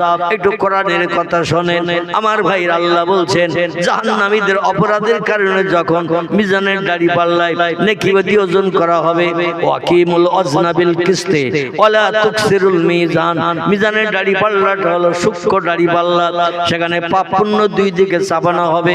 পাপের দিকে মণিকাটা ঝুঁকে গেলে লোকটি অপরাধী সাব্যস্ত হবে, সবের দিকে মণিকাটা ঝুঁকে গেলে লোকটা জান্নাতি সাব্যস্ত হবে। যদি কারো পাপের দিকে মণিকাটা ঝুঁকে যায়, শেখ সৈয়দ পাঠান বলে কারো বাড়তি ফ্যাসিলিটি দেয়া হবে না। এই পৃথিবীতে আবার কেউ কয়লার মতো কালো বলে তার জন্য বাড়তি বিপদে ফেলে, তাকে বাড়তি এমন করে বিপদে ফেলা হবে না। যে যেমন আমল নিয়ে আসবে, ওয়াকিমুল ওয়াজনা বিল কিসতি ওয়ালা তুকসিরুল মিজান, 100 দানা পরিমাণ ক্ষতিগ্রস্ত কাউকে করা হবে না। যে যেমনটা আমল নিয়ে আসবে, আমলের প্রতিদান হাতে হাতে দেখিয়ে দেওয়া হবে। যে হবে জাহান্নামী, আল্লাহর ফেরেশতারা তাদের গলায় লোহার শিকলের দড়ি পরিয়ে গরু ছাগলের মতো হল হল করে টানতে টানতে জাহান্নামের মাঠে বেঁধে রেখে আসবে, যাতে বাইরে বেরিয়ে আসতে না পারে। লোহার শিকলের দড়ি যাতে ছিটতে না পারে। আর আল্লাহ বলছেন কুল্লামা নুদিজাত জুলুদুহুম, যখন ওদের গায়ের চামড়াগুলো আমার জাহান্নামের কঠিন আগুনে পুড়িয়ে পুড়িয়ে দগ্ধ করা হবে, গায়ের গোশত চামড়াগুলো পুড়িয়ে পুড়িয়ে কয়লার মতো কালো হয়ে ঝরে ঝরে নিচে পড়তে থাকবে। বাদদালনাহুম জুলুদান গায়রাহা, আবার তাদের গায়ে নতুন নতুন গোশত চামড়া বানিয়ে দেয়া হবে। শ্মশানের চিতায় যদি কারো পড়ানো হয়, পুড়িয়ে হাড়ের গাছ থেকে গোশতগুলো পুড়িয়ে যদি ঝরে যায়, আবার নতুন গোশত হয়। এই গায়ে আবার নতুন গোশত হয় তো নাকি? আর হয় না, কারণ পুড়িয়ে গেলে ছাই হয়ে যায়। আল্লাহ বলছেন আমার জাহান্নামটা দুনিয়া শ্মশান মনে করিও না। বাদদালনাহুম জুলুদান গায়রাহা, তোমাদের গায়ে আবার নতুন নতুন গোশত চামড়া করে দেয়া হবে। জাহান্নামের আগুনে গোশত চামড়া চর্বি সব পড়বে। এই হাড়ের স্ট্রাকচার, এই বডি কঙ্কাল ফ্রেমটা কিন্তু আগুনে পড়বে না। একটা হাড়ের স্ট্রাকচার আছে না নাই? ডাক্তারি যারা পড়ে ওদের দেখবেন ক্যালেন্ডারে পিকচারে ফটো শুধু একটা হাড়ের কঙ্কাল ওদের দেখানো হয় না। হাড়ের কঙ্কাল দিকে কোথায় কি পাটসাদি থাকে না থাকে সেগুলো ওদের পরীক্ষা নিরীক্ষা করিয়ে জ্ঞান দান করানো হয়। ঠিক ওই রকম হাড়ের কঙ্কালটা থাকবে, ওতে আগুন ধরবে না। যেমন দুনিয়ার শ্মশানের চিতার আগুনে পোড়ালে মাথা থেকে পা পর্যন্ত সব পুড়িয়ে যায়, একটা জিনিস পড়ে না, সেটা কি বলুন তো? কি? নাভি কুণ্ড। এটা হাজার আগুন দিল রবার মার্কা, ওতে আগুন ধরে না। দুনিয়ায় আল্লাহ নজির দেখালেন যতবার আগুন দিয়ে পোড়াও কিন্তু ওই জিনিসটা পড়বে না। আমার জাহান্নামের আগুনে যখন পোড়ানো হবে বডি স্ট্রাকচার কঙ্কালটা রয়ে যাবে, গোশত চামড়া শুধু পড়বে। বাদদালনাহুম জুলুদান গায়রাহা, আবার ওই বডির গায়ে নতুন নতুন গোশত চামড়া বানিয়ে দেয়া হবে। লিয়াযুকুল আযাব, নতুন নতুন আযাবের শাস্তি তোমরা উপভোগ করতে থাকবে। লা ইয়ামুতু ওয়ালা ইয়াখরুজ ফিহা। এই কি হলো? মনে নেই? মনে আছে তো নাকি? শেষ করে দিচ্ছি, চুপ করো। আল্লাহ বলছেন মরণ সেখানে হবে না, কোন বন্ধু এসে বাইরে বার করে স্বস্তি দিতে পারবে না। যুগ যুগ যুগ যুগ যুগ যুগ ধরে দগ্ধ হতে থাকবে। তবে একটা আশ্বাস আপনাদের দেব, সেটি হলো রাসূল বলছেন লা ইয়াদখুলুল জান্নাহ, আমি মুহাম্মদ রাসূলুল্লাহ তত সময় পর্যন্ত আল্লাহর জান্নাতের সুখ উপভোগ করব না। যদিও হাসরের মাঠে আল্লাহ বিচার শুরু করার আগে প্রথম আমাদের পয়গম্বরকে জান্নাত হালাল বানিয়ে দেবেন। জোরে বলুন একটু সুবহানাল্লাহ। যার আমল কালাম আখলাক চরিত্রে আল্লাহ এত খুশি হয়েছেন, কোরআনে বলছেন ওয়াইন্নাকা লাআলা খুলুকিন আযীম, আমি যত সৃষ্টি বানিয়েছি সমস্ত সৃষ্টির ভিতরে আপনাকে সেরা করে বানিয়েছি। আপনার মতো চরিত্র আখলাক ব্যবহার কাজকর্ম কথাবার্তা পৃথিবীতে কিয়ামত পর্যন্ত কোনো মানুষ করে দেখাতে পারবে না। এই জন্য আপনার কোনো হিসাব নিকাশ হবে না। কবর থেকে হাসরের মাঠে উঠবেন আর ওখান থেকে প্রথম আপনার জন্য জান্নাত হালাল বানানো হবে। আচ্ছা, আমার মতো মৌলভী আবুল কালাম, আপনার মতো বিবিপুরের আব্দুর রহমান, আব্দুল সালাম, আব্দুল মোমেন, আল্লাহ যেদিন হাসরের মাঠ বানাবেন, হাদিস শরীফের ভিতরে এসেছে সিরিয়ার প্যালেস্টাইনের একটি মসজিদ আছে, এই মসজিদটির নাম হলো বাইতুল মুকাদ্দাস। কি নাম বললাম? বাইতুল মুকাদ্দাস। আমি কোরআনের 15 পারার প্রথম লাইনটি আমি আপনাদের কাছে পরিবেশন করেছিলাম বক্তৃতার প্রারম্ভে, কিন্তু সেদিকে আজকে রাত যেতে পারি নাই। লম্বা ঘটনা, অন্তত আলোচনা করতে গেলে 3 ঘন্টা তো স্বাভাবিক আলোচনা করতে গেলে লাগবে। তবে একটি তথ্য আপনাদের কাছে দেব, সেটি হলো এই, আল্লাহ বলছেন সুবহানাল্লাযী আসরা বিআবদিহি লাইলাম মিনাল মাসজিদিল হারামে ইলাল মাসজিদিল আকসা আল্লাযী বারাকনা হাওলাহু লিনুরিয়াহু মিন আয়াতিনা ইন্নাহু হুয়াস সামিউল বাসীর। জোরে বলুন আমিন। আল্লাহ বলছেন আমি সেই পবিত্র সত্তা, আমি সেই পবিত্র আল্লাহ, যে আল্লাহ আমি খাই না, ঘুমাই না, পেশাব করি না, পায়খানা করি না, জীবনে কোনদিন নাপাকি হই না, সব সময় পবিত্র থাকি। সেই পবিত্র আল্লাহ বলছি আসরা, আমি ভ্রমণ করিয়েছিলাম বিআবদিহি, আমার একজন প্রেমিক বান্দাকে। এই প্রেমিক বান্দা সম্পর্কে মুফাসসিরগণ তাফসীরে রুহুল বায়ান, তাফসীরে মাওজিহুল কোরআন, তাফসীরে বায়ানুল কোরআন, তাফসীরে বাইজাবি, তাফসীরে কাশাফ, তাফসীরে জিলালুল কোরআন, তাফসীরে মারিফুল কোরআন, তাফসীরে ইবনে কাসির, বিখ্যাত তাফসীরের কিতাবে লেখকেরা লিখেছেন এই যে বেআবদিহি শব্দটা আল্লাহ ব্যবহার করেছেন, এটা আদম নবীর জন্য নয়, শীষ নবীর জন্য নয়, ইদ্রিস নবীর জন্য নয়, নূহ নবীর জন্য নয়, ইব্রাহিম নবীর জন্য নয়, ইসমাইল নবীর জন্য নয়, ইসহাকের জন্য নয়, ইয়াকুব ইউসুফের জন্য নয়, দাউদ সুলাইমানের নয়, মুসা হারুনের নয়। এই যে আব্দিহি শব্দটা আল্লাহ কোরআনে ব্যবহার করেছেন, কোরআনে এসেছে যার কাছে তার সম্পর্কে এই আব্দিহি শব্দটা ব্যবহার হয়েছে। জোরে বলুন একটু সুবহানাল্লাহ। কোরআন এসেছে কার কাছে? কার কাছে? পয়গম্বর মুহাম্মদ রাসূলুল্লাহর কাছে। আল্লাহ তাই বলছেন দুনিয়ার মানুষ যার কাছে আমার আসমানি সেরা কথা পাঠিয়েছি, তিনি সমস্ত বান্দাদের ভিতরে আমার কাছে সেরা বান্দা। জোরে বলুন একটু সুবহানাল্লাহ। লাইলান, এক রাত্রিতে, দিনের বেলা নয়, রাতের বেলা। মিনাল মসজিদুল হারাম, মক্কার হারাম মসজিদ থেকে, এলাল মসজিদুল আকসা, প্যালেস্টাইনের জেরুজালেম বলে একটি জায়গা সিরিয়ার দেশে অবস্থিত। আমার ভাইরা, এই জেরুজালেমে একটি মসজিদ আছে, মসজিদটির আরবি নাম হলো মসজিদুল আকসা। আর সচরাচর আমরা এই মসজিদটার নামকরণ করে থাকি বাইতুল মুকাদ্দাস। কি নাম বললাম? বাইতুল মুকাদ্দাস। এই বাইতুল মুকাদ্দাসের সামনে আল্লাহ পাক সপ্তম আসমানের উপর থেকে নিজের আরশ কুরসি নামিয়ে নিয়ে আসবেন বিচারের দিন, যেদিন হাসরের মাঠ হবে। জোরে বলুন সুবহানাল্লাহ। তবে এই আরশ কুরসি যেখানে আল্লাহ নামিয়ে নিয়ে আসবেন, সেটা সৌদি আরবে নয়, ইরাকে নয়, ইরানে নয়, কুয়েতে নয়, জর্ডানে নয়, পারস্যে নয়, তুরস্কে নয়, লিবিয়া নয়, নাইজেরিয়া নয়, ভারত নয়, বাংলাদেশ নয়, পাকিস্তান নয়। এই বাইতুল মুকাদ্দাসের সামনে আল্লাহ পাক নিজের আরশ কুরসি নামিয়ে নিয়ে আসবেন। ওইখানে আল্লাহ পাক আরশ কুরসি নামিয়ে নিয়ে এসে বিচার শুরু করবেন। শূন্য আরশ কুরসি থাকবে। একটা বেলুনে গ্যাস পুড়ে দিয়ে যদি বেলুনটা ছেড়ে দেন, ওর নিচে পড়বে না উপরে উঠবে? বেলুনের ভিতরে গ্যাস পুড়ে দিয়ে বেলুনটা যদি ছেড়ে দেন, ওর নিচে নামবে না উপরে উঠবে? উপরে যেমন উঠবে। আল্লাহ পাক পাখিগুলো যেমন শূন্য হাওয়া উড়িয়ে রাখেন, এরোপ্লেন বিজ্ঞানে যেমন হাওয়ায় শূন্য উড়িয়ে দেয়, রকেট গুলো উড়িয়ে দেয়, হেলিকপ্টার যেমন উড়িয়ে যায়, আল্লাহর আরশ কুরসিটা শূন্য হাওয়া উড়িয়ে রেখে দেবে। জোরে বলুন একটু সুবহানাল্লাহ। এই আরশ কুরসিটা বাইতুল মুকাদ্দাসের সামনে, ওইখানে আল্লাহ পাক হাসরের মাঠের প্রথম স্থান শুরু করবেন বিচারের কারুকার্য। বর্ণনাকারী বলছেন বাইতুল মুকাদ্দাসের সামনে থেকে तमाम পৃথিবীর সব দেশের মানুষকে, কবর থেকে, শ্মশান থেকে, সাগরের পানির তলা থেকে, বাঘের পেট থেকে, জীবজন্তুর পেটে যারা কবর হয়েছে সবাইকে সব জায়গা থেকে আল্লাহ কোন শব্দ দিয়ে বার করে সবকে বলবেন বেরিয়ে সব আমার আরশ কুরসির সামনে এসে হাজির হও। तमाम পৃথিবী আল্লাহ ফাঁকা ময়দান করে দেবেন। ওয়াতাকুনুল জিবালু কাল ইহনিল মানফুস। আল্লাহ তার আগে ইসরাফিলের সিংহায় ফুৎকার করিয়ে দুনিয়ার ঘরবাড়ি গাছপালাগুলো উড়িয়ে দিয়ে সাগর ভরাট করে সব সমতল করে দিয়ে দেবেন। জোরে বলুন একটু আমিন। तमाम পৃথিবীতে দেখার কিছুই থাকবে না, শুধু থাকবে আল্লাহর আরশ কুরসি, আর সামনে শুধু ফাঁকার ফাঁকা।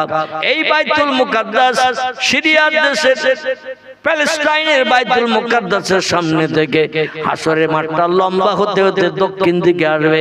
মক্কার কাবা শরীফ থেকে 14.5 কিলোমিটার আরো দক্ষিণ পূর্ব দিকে একটি পাহাড় দাঁড়িয়ে আছে। পাহাড়টির নাম হলো জাবালে রহমত। কি নাম বললাম? জাবালে রহমত, যেখানে জিলহজ মাসের 9 তারিখের দিন বিশ্ব মুসলিম মিলন দিবস হয়। এখানে হজের নামাজ আদায় হয়। হাজী সাহেব যারা হজ পাক করতে গেছেন, আমি অদম আমার কথায় তারা একমত হতে পারবেন। ওখানে একটা ঢিবি পাহাড় এখনো দাঁড়িয়ে আছে, কিয়ামত পর্যন্ত থাকবে। আল্লাহ পৃথিবীতে প্রথম রহমত বর্ষণ করেছিলেন যে পাহাড়টা, এই পাহাড়টির নাম হলো জাবালে রহমত। আরবিতে জাবাল মানে হলো পাহাড়, আর রহমত শব্দটি আরবি ভাষা। এর বাংলা অর্থ আল্লাহর দয়া করুন করুণা বরকত প্রথম দুইজন মানুষের জন্য আল্লাহ বর্ষণ করেছিলেন এই পাহাড়টার উপরে, তাই পাহাড়টির নামকরণ করা হয়েছে জাবালে রহমত, আল্লাহর করুণা দয়া রহমত বর্ষণের স্থান। জোরে বলুন একটু সুবহানাল্লাহ। এই পর্যন্ত লম্বা হবে, এই হাসরের মাঠ হবে এই পর্যন্ত। ওই আরাফাতের মাঠ যাকে বলা হয়, হাওয়া এবং আদমের সাক্ষাতের স্থান, আরবি থেকে বলা হয় আরাফাত। আরবিতে আরাফ শব্দ থেকে আরাফাত শব্দের নামকরণ করা হয়েছে। আরাফ শব্দের বাংলা অর্থ হলো একে অপরের প্রথম সাক্ষাতের স্থান, একে অপরের প্রথম পরিচয়ের স্থান।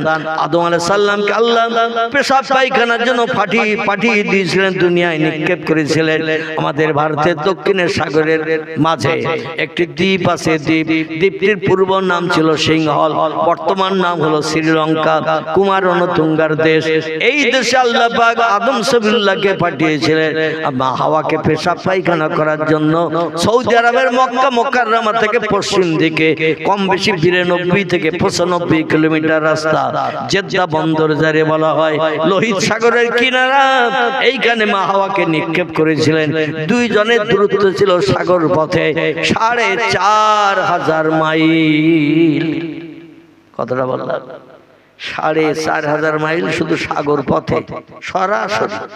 আর দেশ দিয়ে ঘুরিয়ে যেতে গেলে কত হাজার হবে সেটা আল্লাহ জানে, আমিও তথ্যটা দিতে পারবো না। পানি পথে সরাসরি দূরত্ব ছিল 4500 মাইল, মাঝখানে শুধু পানি আর পানি। হাওয়া খুঁজছেন স্বামীকে, স্বামী খুঁজছেন স্ত্রীকে। কারণ জান্নাতের ভিতরে কিছুদিন বসবাস করার কারণে দুইজনের ভিতরে একটা প্রেম, মহব্বত, ভালোবাসা গাঢ়তর তৈরি হয়েছিল। আমাদের দেশে যেমন বিবাহের মাধ্যম দিয়ে স্বামী স্ত্রীর ভিতরে একটা মহব্বত, প্রেম, ভালোবাসা গাঢ়তর হয়, একে অপরের জন্য প্রাণ দিত উদ্যত হয় না? হয় না? স্বামীর জন্য স্ত্রী প্রাণ দিতে চায়, স্ত্রীর জন্য স্বামীও জীবন দিতে চায়। মহব্বত, প্রেম, ভালোবাসার নমুনা স্বরূপ স্ত্রী খুঁজছে স্বামীকে, স্বামী খুঁজছে স্ত্রীকে। 3500 বছর ধরে খোঁজাখুঁজি চললো। আল্লাহ দুইজনকে একটু হায়াত বেশি করে দিয়েছিলেন।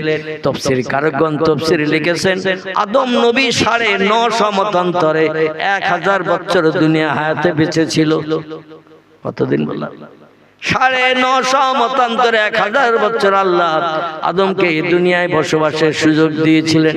এর ভিতরে 350 বছর কেটে গেল স্ত্রী হারা হয়ে কেঁদে চোখের পানিতে বুক ভাসিয়ে মা হাওয়া পাহাড়ি এলাকায় নেমে গেলেন জেদ্দা বন্দরে।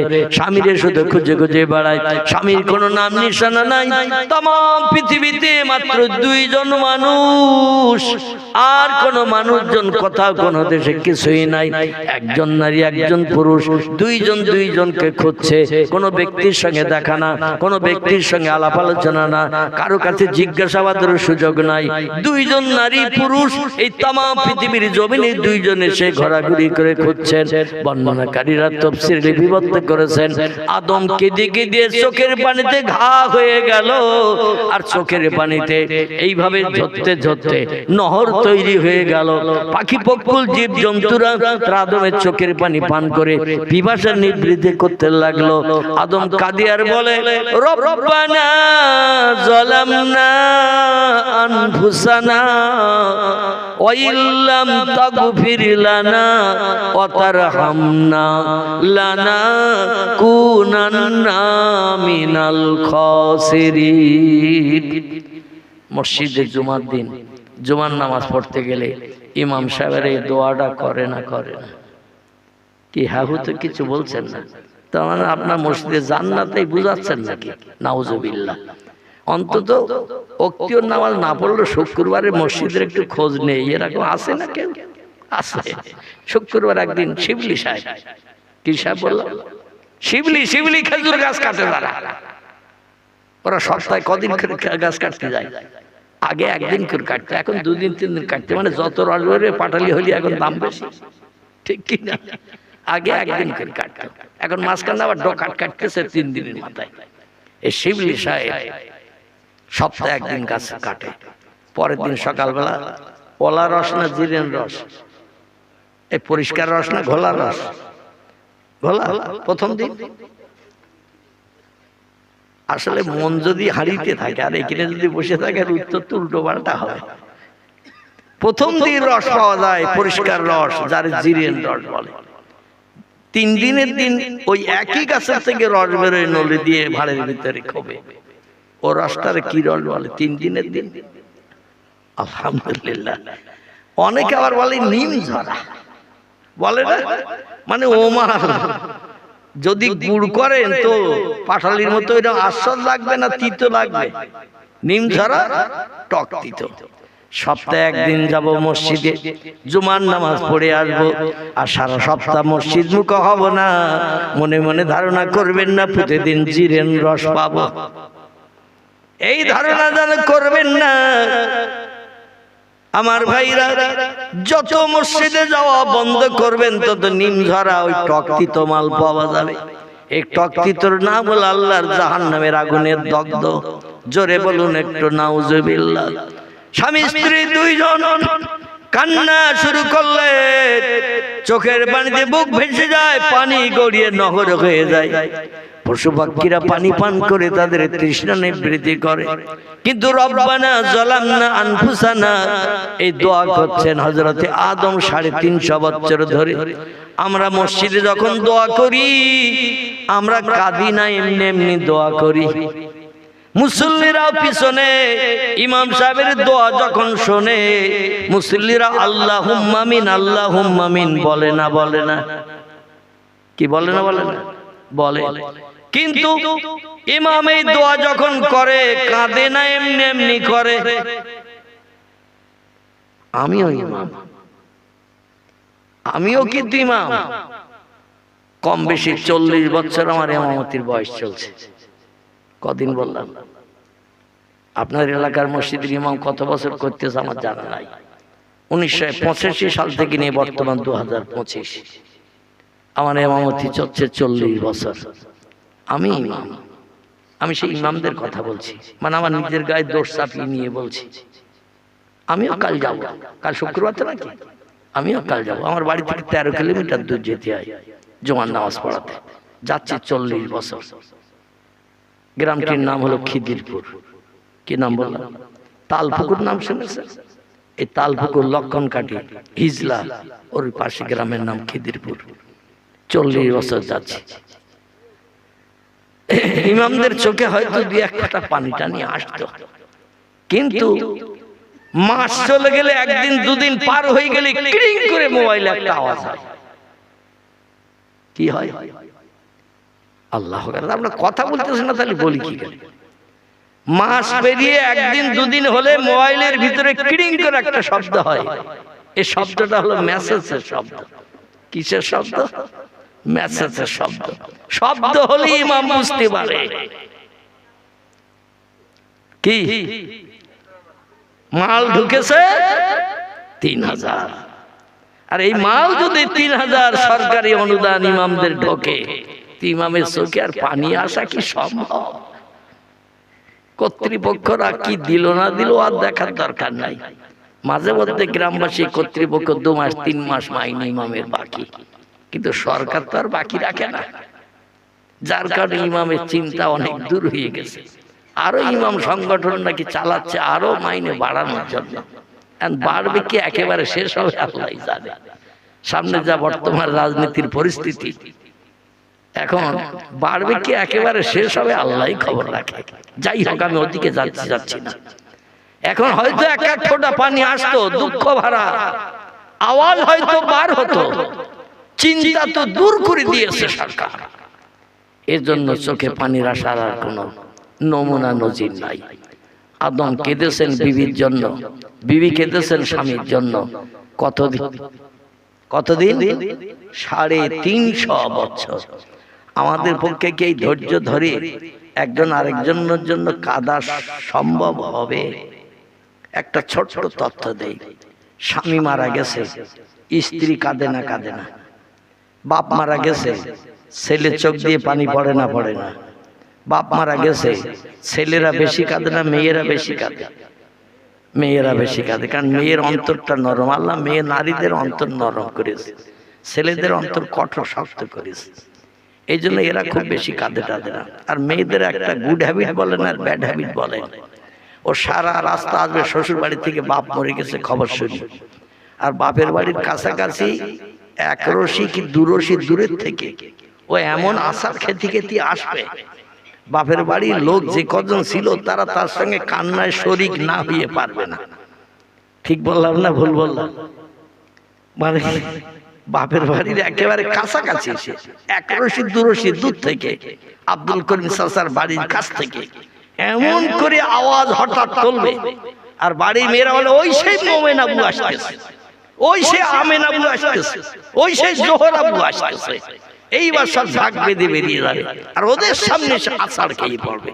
ধর ধর মাথায় পানি টানি দে, তুলি তুলি নিয়ে গেল। বাপকে কবরে দিয়ে আসার পরে 3 বোন এক জায়গায় বসে এমন হাসির গল্প চলতেছে, মনে হচ্ছে বাপ মরে গেছে 27 বছর 6 মাস 11 দিন আগে।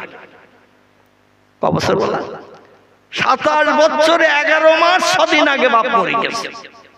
এই বল কবর দিয়ে এসেছে মাসতলায়, কবর দিয়ে এসে বাড়ির মানুষজন, লোকজন, আত্মীয় স্বজন তাদের খাওয়া দাওয়া চলতেছে। 4 বোন, ভাবি, নানি, খালা এক জায়গায় বসে দেখবেন একেবারে আসমানি পাশা চলতেছে, কান্নারা নাম নিশানা গন্ধলেশ মাত্র নাই। ঠিক বললাম না ভুল বললাম? আবার 7 দিন 6 দিন 10 দিন 40 দিন 41 দিন অন্তর যদি একটা কলমা খানি হয়, সেদিনও এসে আধা ঘন্টা কানে কি 15 মিনিট কানে একটু চোখের পানি টানি ফেলে। খাওয়া দাওয়ার মজলিস যখন চলে তখন আমরা জোহর আবু আমার পাশে আয়, আমেন আবু আমার পাশে আয়, এই রমিসা খালা আমার পাশে আয়। মানে ওখানে বসে এর পাত্রে ও তুলবে আর ওর পাত্রে ও তুলবে, আর হাসি হাসি গল্প গুজব। বাপের উদ্দেশ্যে যে সবের সানি এ কথার আর কোনো খেয়াল থাকে? আমি বাস্তব বলছি না ভুল বলছি? একেবারে বাস্তব ঘটনা। আল্লাহু আকবার। 350 বছর কাঁদলো স্ত্রী স্বামীর জন্য, স্বামী স্ত্রীর জন্য। এরই নাম হলো মহব্বত, এরই নাম হলো প্রেম, এরই নাম হলো ভালোবাসা। তাদের উদ্দেশ্য ছিল আল্লাহ বিবির সঙ্গে আমার দেখা করিয়ে দাও, ভুল যা করেছি ভুলের মাসুলতে পৃথিবীর নিকৃষ্ট জমিনে সে পেয়েছি। আল্লাহ ভুল তো করেছি, গন্ধ গাছের ফল ইবলিসের প্ররোচনায় পেয়ে খেয়ে পেশাব পায়খানার বেগ লেগেছে, জান্নাত নোংরা করতে দেবে না বলে দুনিয়ার নোংরা জায়গায় ফেলে দিয়েছো, পেশাব পায়খানা সেরেছি। সংসার যাপনে সুখ ভোগের জন্য একা একা তো এই পৃথিবীতে বাস করা যাবে না, সম্ভব হবে না, আমার স্বামীর সঙ্গে একটু দেখে দেখা করিয়ে দাও। 2 জন কান্নাকাটি শুরু করলেন। কাজ কিছু হয়েছিল? হয়েছিল? কাজ কিছুই হয়নি। ফেরেশতারা বলে আল্লাহ আমরা তো বারণ করেছিলাম, ক্বালু ইয়াসফিকু দিমা ওয়া নাহনু নুসাব্বিহু বিহামদিকা ওয়া নুকদ্দিসু লাক। আল্লাহ বলল ফেরেশতা মণ্ডলীরা, আগুন দিয়ে জিন বানালাম, পৃথিবীতে পাঠালাম, আমার ইবাদত করে না, উপাসনা করে না, আমার নামের জপ জিকির কিছুই করে না, মারামারি কাটাকাটি হিংসাত্মক খুনোখুনি রক্তকে সংগ্রাম করি, ব্যভিচারগিরি থেকে শুরু করে এমন একটা জেনে আরেকটা জেনে প্রাণনাশ থেকে শুরু করে হাজার অপরাধমূলক কাজ করে। দুনিয়া বানানোর সত্য কথা হলো না, আমি আরেকটা সৃষ্টি পৃথিবীতে পাঠাবো, তোমরা একটু মতামত দাও। ফেরেশতারা তখন বলেছিল আল্লাহ জেনেরা যেমন আপনার ইবাদত বন্দেগী হাজার হাজার বছর পৃথিবীতে যাওয়ার পরে করে নাই, ও যে সৃষ্টি আবার পাঠাবেন তারাও করবে না।